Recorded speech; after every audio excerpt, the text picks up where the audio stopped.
नमस्कार भक्तांनो, शेगाव दरबारच्या सर्व भाविक भक्तांचे मनापासून स्वागत. भक्तांनो, श्रावण महिना म्हटला की आकाशातून कोसळणारा मुसळधार पाऊस, नद्या नाल्यांना आलेला पूर आणि निसर्गाचे रौद्ररूप डोळ्यासमोर येत. पण विचार करा, संपूर्ण शेगाव मुसळधार पावसात बुडून गेले होते. रस्त्यांवर पाण्याचे लोट वाहत होते, पक्की घरे गळून पडली होती. आणि अशावेळी आपल्या शेगावच्या रायाचा तो साधा कौलारू गवताचा मठ मात्र थेंबभर पाण्याशिवाय अगदी कोरडा ठणठणीत राहिला होता. जेव्हा अंगावर छत्री धरून पाहणाऱ्या भक्ताला महाराजांनी गरजून सांगितले, अरे, निसर्गाची ताकद माझ्या आज्ञेशिवाय इथे एक पाऊलही पुढे टाकू शकत नाही, तेव्हा तिथे उपस्थित असणाऱ्या ब्रिटिशांपासून ते सर्व गावकऱ्यांचे डोळे आश्चर्याने पाणवले.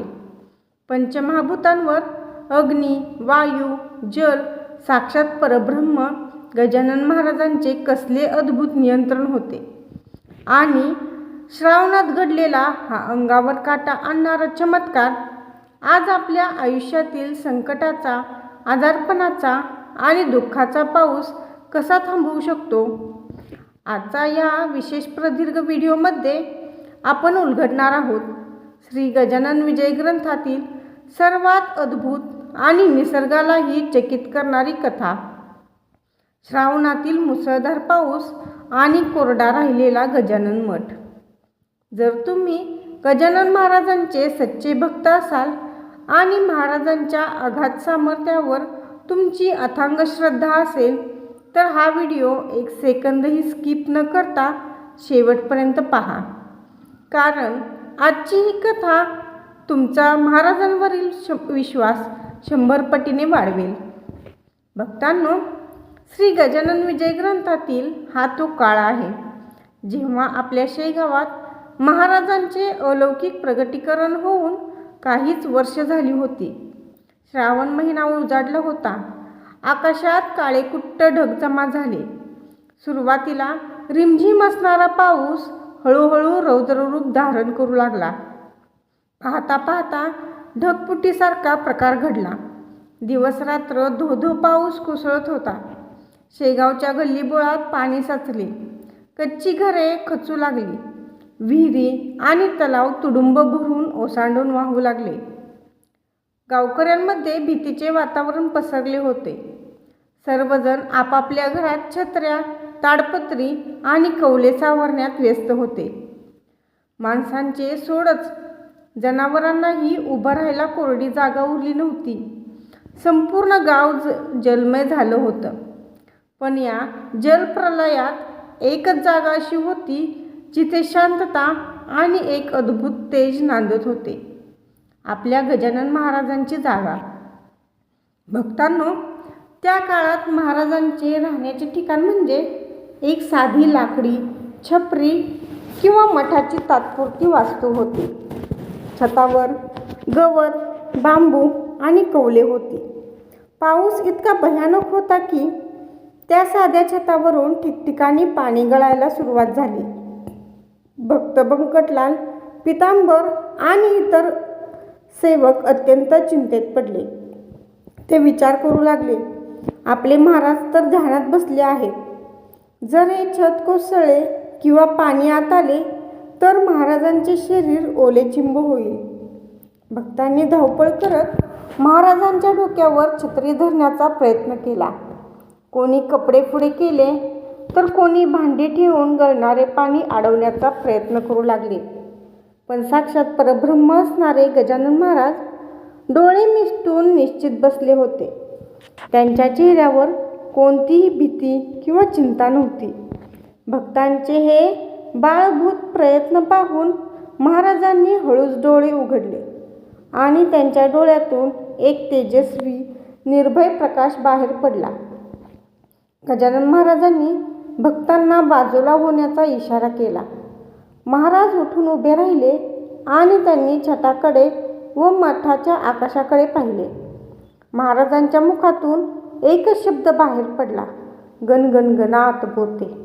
आणि त्यांनी आपल्या हातातील काठीने जमिनीवर एक रेघ मारली.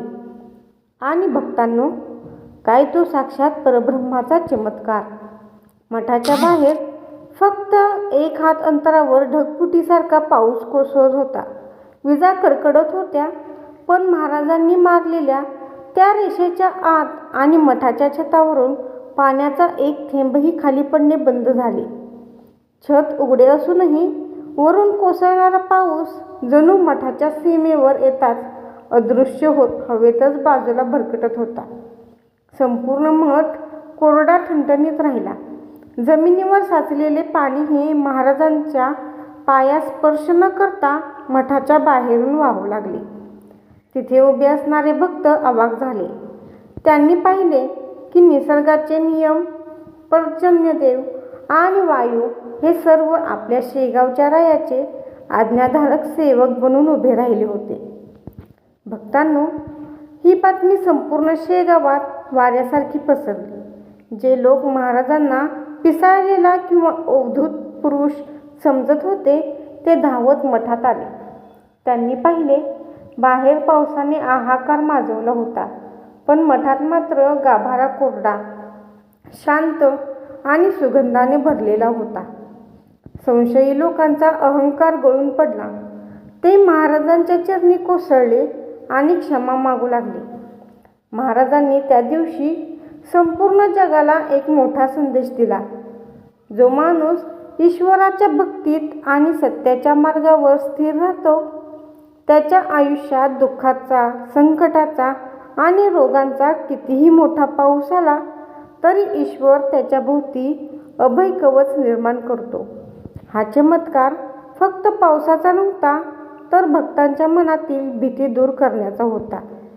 भक्तांनो, आपल्या आयुष्यातही जेव्हा संकटाचा आणि चिंतेचा पाऊस कोसळतो तेव्हा घाबरू नका.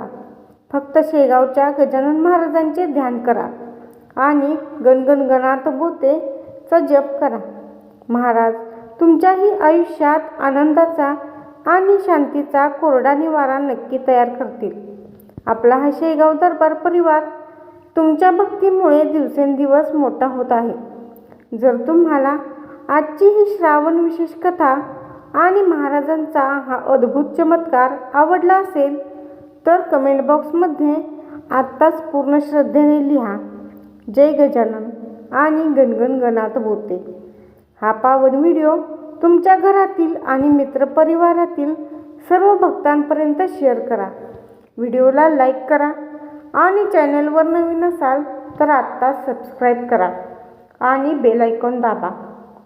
चला तर मग पुन्हा भेटूया महाराजांच्या अशाच एका अलौकिक कथेत.